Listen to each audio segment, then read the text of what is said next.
Hello? Yebo njani? Ngaphi? Yakhuluma sokwazama pho. Hayibo. Wasamathi ngizama ukukhuluma kanjani? Yeah, baby. Ese. Thini? No, bengikutshela ukuthi ngiqale ne. Kethu. Hayi. Yabo nje phethu kule weekend. Busy. Njoba ngibhizi nje phethu ngenza umsebenzi yonke leyo nto yabo. Okay, lethanda ngini kabanye. Lethanda ngini kabanye. Hayi babe khona phela phethu. Phela asifani ngiyazenza ngendlela efanayo. We have to try to clean. Hello? Lele efana. Lento idinga phakathi nesonto abantu bengabhekela ukuthi obeyiyele emsebenzini yabo leyo nto. Yeah. Naye engekho futhini ngoba ngineshow njengoba kuyi-weekend kanje uyaphuza yonke le nto nabantu abaningi yabo leyo nasemgaqweni baningi abantu kanti ney'nsuku ku-right kakhulu ngomsombuluko nje ku-right kakhulu kuzobe kuthula. Okay, ngizothinta ngani mina bese nginika nini into yami. Usayidinga ve? Into yakho? Uyazi nje umngezansi ngiyawuthanda. Bengazi ngiqala ukuzwa ngawe lokho. Uyazi mina ngiyayithanda le nto imali wena ngoba wanginika nje usuyitsho usuqedile. Lalela kasiqale sisebenze le nto bese siyabona usebenzana after that. Cause yazini uzama she's willing ukuthi mawukusanjani makuthi cause uthi ufuna ukuhamba nayo on Monday mhlawumbe bahambe bayothenga izinto. She's willing ukuthi ningamlokhu ningamkidnapha nani mhlawumbe bahlise 3 days and then nisebenze indaba le mali. Mawucabanga unamalini? Ngiphunyelwe imali zangempela. Imali? Ngiphunyelwe imali zangempela. Angifuna ukuqamba makho uzothenga imoto manje after that it will be right. Imali. Lo muntu lona njengoba ephunyelwe lezi imali usebenzisa liphi ikhadi lasebhenki? Capitec. Awima. Alright, right kakhulu. Right kakhulu lo muntu. Kezosuka yonke sometime ingene ngala. Okay, no FNB futhi nawo. Ikiphi imali kephi kuliphi ikhadi? Capitec no.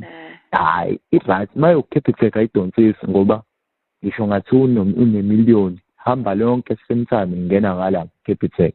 Kodwa uyabona ukuthi manje ukhiyana notsotsi. Uyayibona ukhiyana notsotsi manje le nto yakho zingisi. Hayi ungafaka irozi. Kodwa ngiyathetha ukuthi yabo manje ukhiyana notsotsi. Awasho mfaka abantu abangahlangani manje ukuthi hayo okay nange tuzama. Ngicela ningikidnaphe.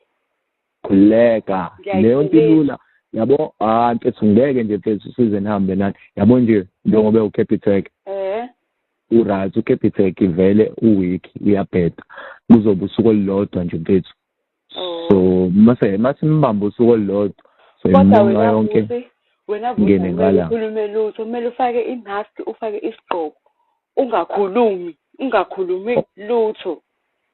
Uyangazi ubaka lo. Hayi ngeke uthi ba uzobona usubona ungakhulumi lutho ngoba showcase wazi.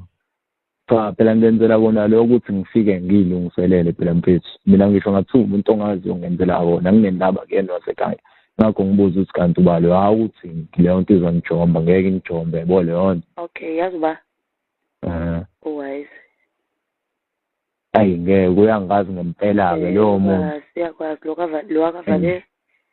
Ayi fanele no ungakhulumi noma ungaba ngeke fanele ngingabi khona ungazi ngempela uyakwazi wise fanele nje ngingabi khona ngizodedela labafethu ngizothumela labafethu hayi ngeke ngingazi ngempela mina ngisho ngibhekeleni ngithi yabo asifanele phela kube into ezohlehla ekugcineni fanele ngingabi khona mina ukuthi kulungile ngizodedela labafethu vele uzama unayo inamba yakhe lo muntu lo yabo unayo inamba yakhe unayo inamba yomuntu wakhe akanayo ngabe sifonelene ngaleso sikhathi njengoba lokhu sibaza wena Kade sinaye manje nje uyisaduke ephuma ukuthenga imoto eGoli. Naw ngizomsendela utulo. Uzama Abangani. Okay. Ngine number yakho uzama ya WhatsApp. Okay. Nami fana silungisizo bana. Ngibe khona lo muntu ungazi ngempela mfethu. Uyakwazi. Ngazi ngempela nje mina mfethu. Yabona ke, sobeke. Kodwa nje lento izinto ezokwenzeka uright ngoba uCapitec.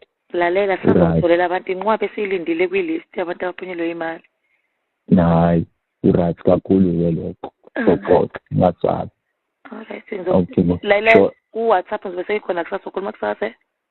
Alright. Le nkulumo ke mfethu ingabisaphunyuka kumina mfethu. Ikuthina kuba uthuno zama. Wow, umsuke ngiphara. Ikuthina kuba uthuno zama. Wow, umsuke ngiphara wena.